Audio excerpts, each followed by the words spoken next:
सगळ्यांकडे नाही हसत कोण बोल.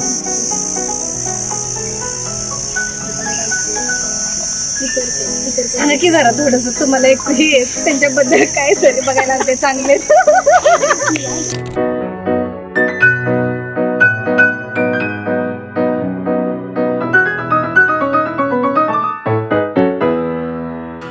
मला मामाकडनं स्थळ आले होते ते, नंतर पूर्ण सुरू झालं ते बघायला आले.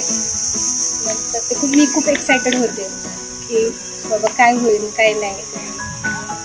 नंतर बोलणं सुरू झालं. खूप छान आहेत ते, स्वभाव वगैरे खूप मस्त आहे, खूप काळजी घेतात. मेरे दिल के भी दिल में है तू.